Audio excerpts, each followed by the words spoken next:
Hi everyone, my name is DS. आज का जो हमारा टॉपिक है वो है पॉपुलेशन डिविडेंड।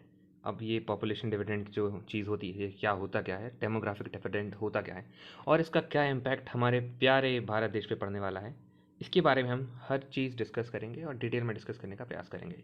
चलिए शुरू करते हैं।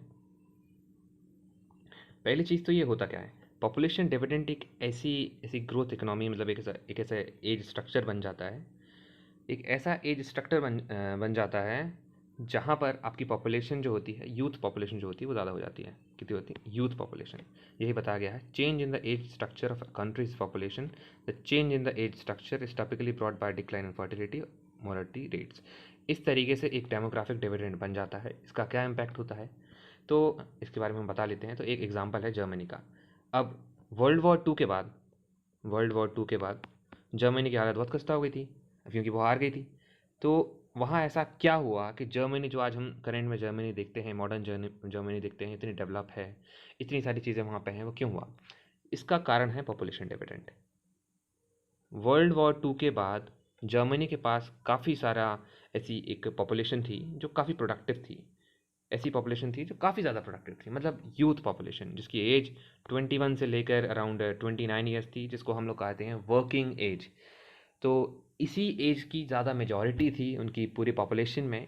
इसी की वजह से जर्मनी ने वर्ल्ड वॉर टू से अपने आप को उठा लिया। एक दूसरा एग्जांपल जो है वो जापान का है।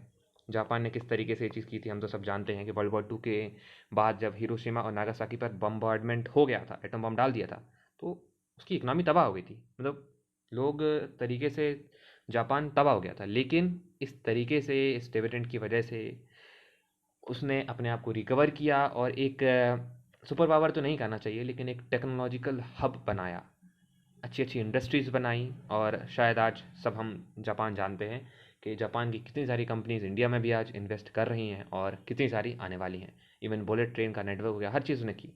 तो ऐसा क्या है भाई इस डिविडेंड में, इसी को जो हम डिस्कस करेंगे। हम जर्मनी का ही एग्जांपल लेते हैं। तो यहाँ अगर आप देखोगे जर्मनी का 2017 का ये सेंसस है। तो यहाँ पे अगर आप देखोगे तो सबसे ज़्यादा मेजॉरिटी पॉपुलेशन है मेल्स में, ये दिख रही है आपको 50 से 54। अब आप ये एक इमेजिन करो कि वर्ल्ड वॉर, ये अगर इसमें से आप 40 माइनस कर दो, ठीक है, तो 20 से लेके 25 साल, 30 साल या 40 साल तक उम्र के कितने लोग होंगे? कितने लोग होंगे? अगर हम इसका कैलकुलेशन करें तो लाइक, मतलब मेजॉरिटी जब वर्ल्ड वॉर टू हुई होगी तो उसके बाद इनकी जो पॉपुलेशन में होंगी वो ये डिविडेंड वाले आदमी होंगे, यूथ पॉपुलेशन होगा। इसकी वजह से इन्होंने काम किया। अब मेन चीज़ तो ये आती है ना कि हमें इससे क्या लेना देना, मतलब हम तो भारतीय हैं, हमें इससे क्या लेना देना। ये देखो, ये है पिरामिड हमारा 2006 के सेंसस का। अगर आप यहाँ देखोगे तो सबसे ज़्यादा जो पॉपुलेशन है हमारी, चाहे वो फीमेल्स की हो गई, चाहे वो मेल्स की हो गई, वो है इस ग्राफ में, इस एरिया में। अब ये 2006 का ग्राफ है। अब अगर हम 2006 में तकरीबन 20 साल प्लस कर देते हैं, 2026, तो ये इतनी ज़्यादा पॉपुलेशन है, ये एरिया, तो ये क्या करेगा, ये हो जाएगा, यूथ में आ जाएगा या वर्किंग पॉपुलेशन में आ जाएगा। अब जैसे ये वर्किंग पॉपुलेशन में आएगा तो क्या होगा, आपको जानते हो, हमारे पास भी एक डेमोग्राफिक डिविडेंड का एडवांटेज बन जाएगा, और जिसके लिए शायद हम सभी वेट कर रहे हैं। और ये एक बहुत बड़ी अपॉर्चुनिटी होगी। अब जैसे कि 2017 में ये चीज़ दिख गई है कि जैसे हम 2011 का ग्राफ अभी चेक कर लेते हैं, क्या इसमें बताया गया है। तो फीमेल का आप देख लो परसेंटेज किस में ज़्यादा है, 60%। 60% जो हैं, और 63-60% जो है वो 10 to 15 में है। तो इस तरीके से डेमोग्राफिक डेवलपमेंट किस तरीके से आ रहा है, पॉपुलेशन मिलियंस की बात हम बात कर रहे हैं, एज डिस्ट्रीब्यूशन की हम बात कर रहे हैं, और हमारे यहाँ जो ओल्ड पॉपुलेशन है वो कम है, बहुत ज़्यादा कम है। तो इसी तरीके से ये इम्पैक्ट आने वाला है। अब इसका क्या इम्पैक्ट होने वाला है, तो देखो यार, स्कोप ऑफ इंडिया के लिए तो बहुत ज़्यादा है। पहली चीज़, पहला स्कोप तो जो है इकोनॉमिक डेवलपमेंट होगा। अब इकोनॉमिक डेवलपमेंट कैसे होगा? अब भाई फैक्ट्रीज़ खोलेंगी। अब क्योंकि आपके पास एक बहुत अच्छी वर्कफोर्स है, तो दुनिया की जितनी सारी कंपनीज़ हैं वो आपकी यहाँ इन्वेस्ट करना चाहेंगी, तो आपकी जीडीपी ग्रोथ होगी।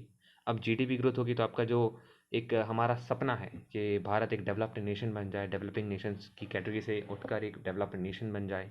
1947 से शायद हम पहले ऐसे देश होंगे जो इतनी जल्दी आज़ादी ली उसके बाद एक डेवलप्ड नेशन के फॉर्म में आ चुके हैं या फिर बन जाएं अगले 10 से 15 साल में।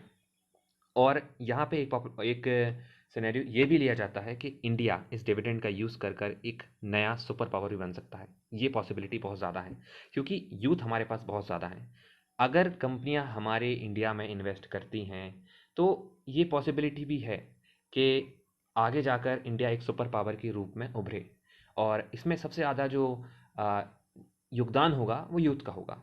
तो अब हम चैलेंजेस के बारे में भी बात कर लेते हैं। अब जैसे यार, आप किसी की सुपर पावर, जैसे चाइना आप सुपर पावर बनने वाला है, तो अगर आप उसकी सीट छीनोगे तो वो कुछ ना कुछ तो करेगा।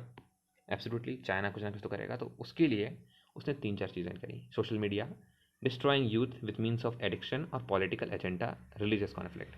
अगर आप देखो, ध्यान से ऑब्जर्व करें, तो आपको पता चलेगा कि सोशल मीडिया का यूज़ किस तरीके से हो रहा है। टिकटॉक, अब लोग, वेल ये तो बैन हो चुका है टिकटॉक। ये रील्स हो गई, ये क्या करती हैं, ये 30 मिनट की या 1 मिनट की वीडियोस में बनती है। अब मेन बात इसका ये नहीं है कि कितना पैसा कौन कमा रहा है कि नहीं कमा रहा, अपनी घर की कंपनी का नहीं है। इसमें आपका अटेंशन स्पैम कम होता है। मतलब आप किसी चीज़ से फोकस नहीं कर पाते, अटेंशन स्पैम ख़त्म हो जाता है।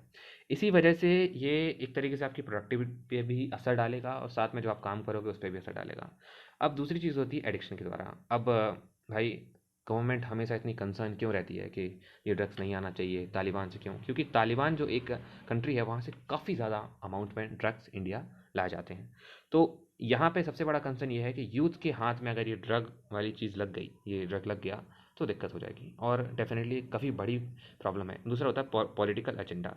अब कुछ लोग क्या करेंगे कि यूथ को पॉलिटिकल एजेंडा में फंसाना चाहेंगे कि सिनेरियो ऐसे होते हैं, पास्ट में भी हुए हैं कि कोई जैसे कोई प्रोटेस्ट होगा। अब उस प्रोटेस्ट की ज़रूरत नहीं है, लेकिन यूथ का टाइम वेस्ट करने के लिए या फिर उनकी मेंटालिटी को चेंज करने के लिए उस चीज़ का एक प्रोपेगेंडे का यूज़ किया जाएगा। रिलीजियस कॉन्फ्लिक्ट भी कर सकते हैं कि हिंदू मुस्लिम, ये सारी चीज़ें हो सकती हैं। ये बहुत सारे स्कोप। और अगर हम बात करें और सिनेरियो की, तो ये डिविडेंड इंडिया में कब तक आएगा? तो ये जो डिविडेंड है, ये इंडिया में अराउंड 25 से 28, 2025 से 28 के बीच में आ सकता है। इस डिविडेंड के बाद दो ऑप्शन रहेंगे: या तो इंडिया में बहुत ज़्यादा अनएम्प्लॉयमेंट बढ़ जाएगा, और या फिर इंडिया एक बहुत ही स्टडी तरीके से ग्रोथ करेगा। अब डिपेंड वो हम पे करता है, और ये चीज़ आगे जाके डिपेंड करेगी कि इंडिया कहाँ जाता है।